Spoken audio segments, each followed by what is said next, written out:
Page के अगले video में आपसे बात कर रहा हूँ कि कब डाटा की आवश्यकता होती है कि नहीं होती है। जैसे इस प्रश्न में दिया गया है कि किसी शहर में वयस्क आबादी के 45% पुरुष और 25% महिलाएं विवाहित हैं। ये मानकर कि कोई पुरुष एक से अधिक महिलाओं के साथ विवाह नहीं करता है और ना ही महिला एक से अधिक पुरुषों के साथ विवाह करती है। यहाँ पर लोगों के दिमाग में आता है कि सर ये कैसे होगा क्वेश्चन, विवाहित अविवाहित। सर आप जरा सा अकल लगाइए कि शहर में वयस्क आबादी का 45% पुरुष और 25% महिलाएं विवाहित। क्या लगता है 45% पुरुष का मतलब क्या हुआ सर? 45 5% 1/20, 45% 9/20। अब यहाँ तो समझने वाली बात है कि पुरुष जो है वो कितना भाग है, 9/20। यदि महिलाओं की हम बात करें और 25% महिलाएं विवाहित हैं तो एक बात तो समझ आती है, 1/4। अब सर 9 महिलाएं हैं, 9 पुरुष, टोटल कितने में दिख रहा है? 20 में। यहाँ कितनी बताइए? अब यार 9 महिलाएं विवाहित होनी चाहिए, तो 9 चौको 36। बात समझ में आ गई? ये मानकर कि कोई पुरुष विवाह नहीं करता है एक से अधिक, विवाहित वयस्कों का कुल आबादी का प्रतिशत कितना है? टोटल कितना होगा? 18% विवाहित होंगे, 20 पुरुष और कितनी महिलाएं? 36। तो टोटल कितनी हो गई? 56। इनको क्या करा लेंगे आप? 100।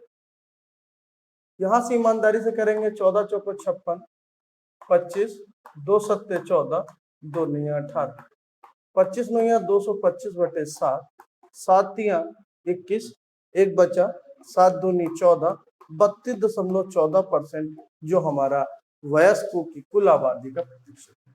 विवाहित वयस्क, आपको ये बात समझनी पड़ेगी कि 45% पुरुष विवाहित है, इसका मतलब 9/20।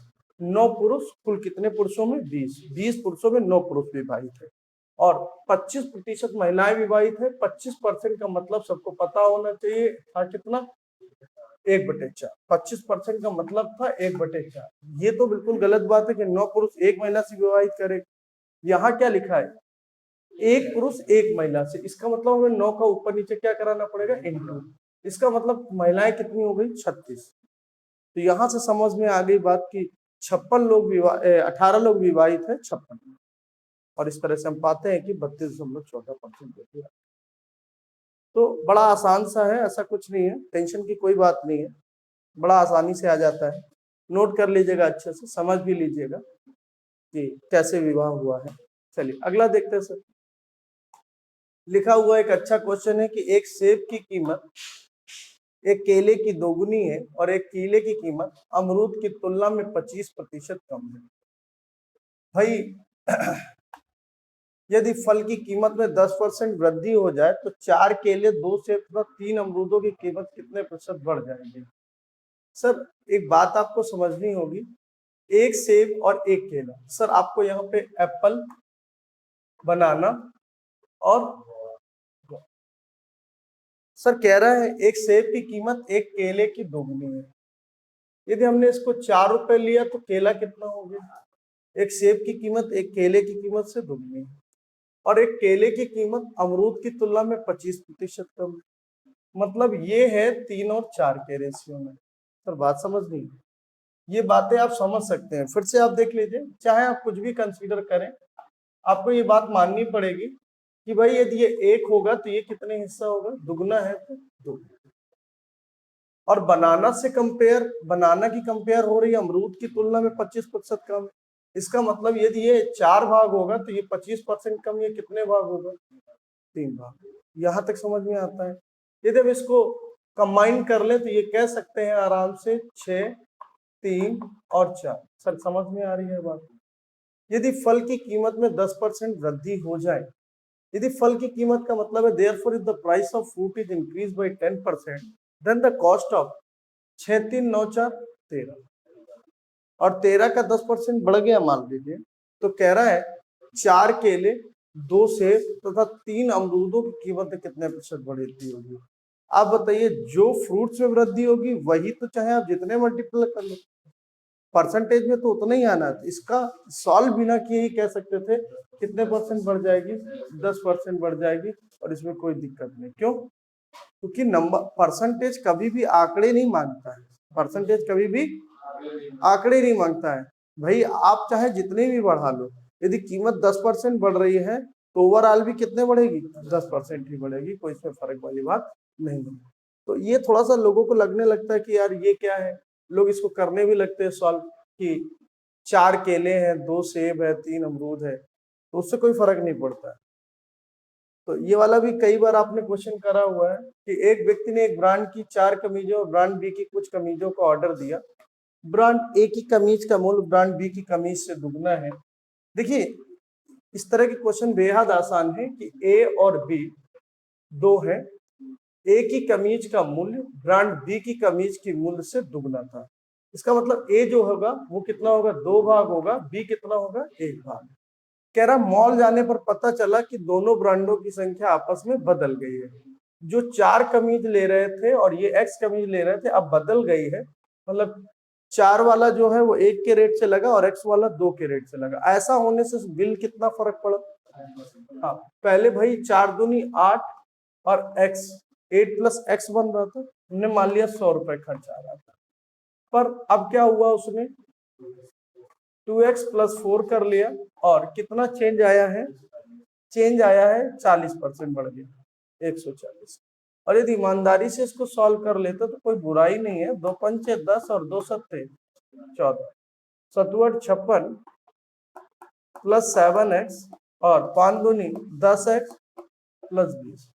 और यदि यहाँ पर ईमानदारी से देखें तो 3x बराबर 36 का x बराबर कितना, 12। यहाँ से हम कह सकते हैं कि x 12 होगा, और जैसे ही 12 लिखेंगे तो 4 तिया 12, 1 और 3। नहीं बात समझ में आई? तो आसान है बेहद, और ऐसा कुछ नहीं है कि आपको समझ ना आए।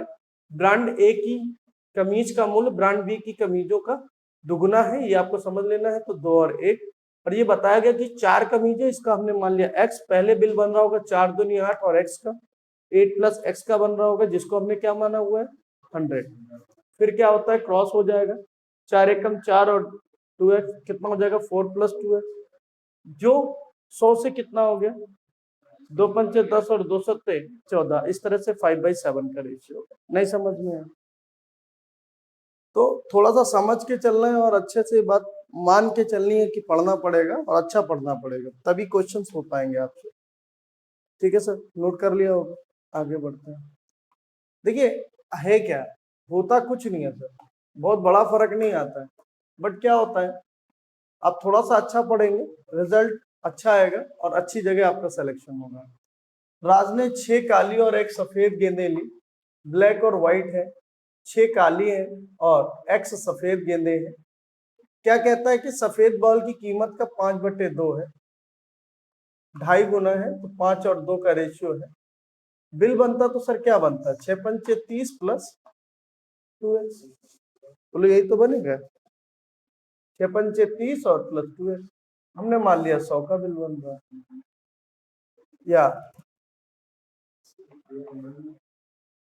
यार हुआ क्या कि अदला बदली होने से, क्लर्क की गलती से, तो ये 6 दूनी 12 और प्लस 5x हुई। ऐसा होने से 33 से 1/3 बढ़ जाएगा, मतलब पहले 3 था अब 4 हो जाएगा। 33 से 1/3 का मतलब होता है 1/3। पहले कितना था, पहले बिल आता था 3, अब आएगा बिल, क्योंकि क्लर्क ने गलती करी। क्या गलती करी, अदला बदली कर दी।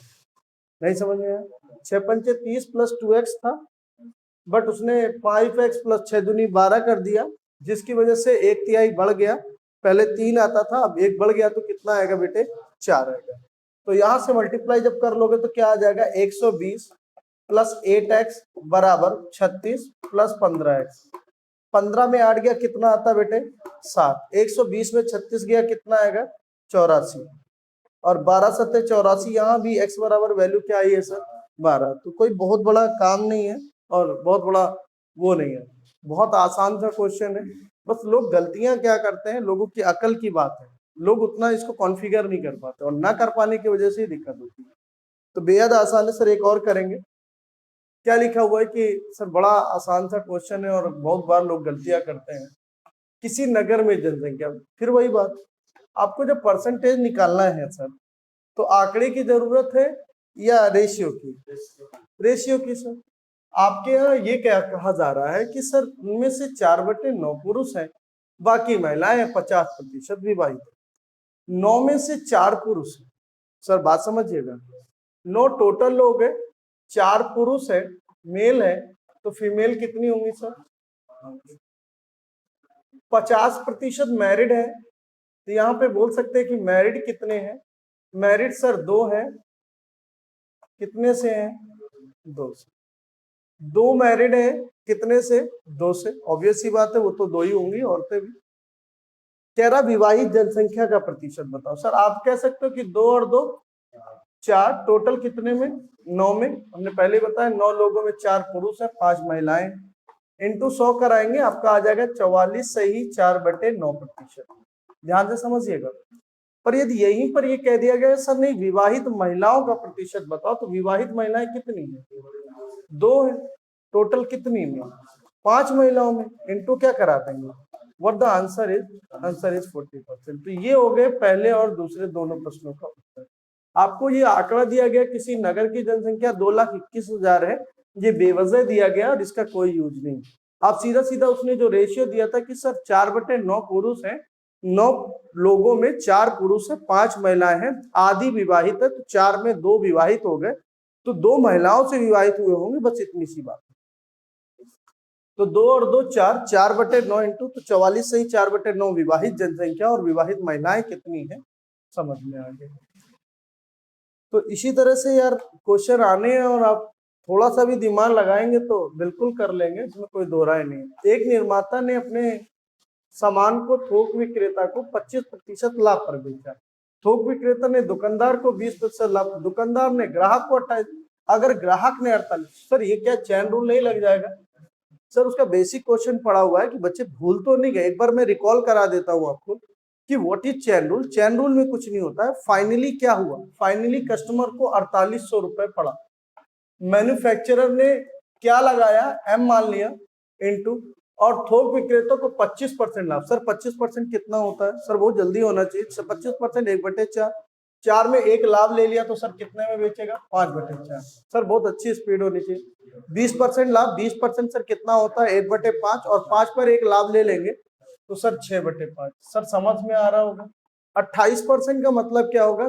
4% होता है 1/25, 28% 7/25, 25 में 7 लाभ लेगा तो सर 32/, मैं सही हूं जहां तक? और यदि ऐसा पूरा आपने किया हुआ है तो 5 से 5 ये कट गया सर, 4/32 ये कट गया, और 8 छंग 48, सर 48 कट गया। 25 इंटू 100, तो मैन्युफैक्चरर की जो कॉस्टिंग आई थी वो कितने रुपए आई थी? 2500 रुपए। तो सर आसान सी कहानी है, बहुत आसान है, और यदि ईमानदारी से किसी ने करा हुआ है तो बिल्कुल हो जाता है, तो कोई दिक्कत नहीं होती। तो सर एक लाइन लिखनी होती है और आंसर आ जाता है, बस आपको पता होना चाहिए किस तरह से अप्लाई करना और कितनी जल्दी। जितना कटिंग आपका कम होगा, जितनी चीजें आपको याद होगी, उतना आपके लिए बेहतर होगा। तो उम्मीद है आपको समझ में आ रहा होगा। ठीक है, तो जय हिंद।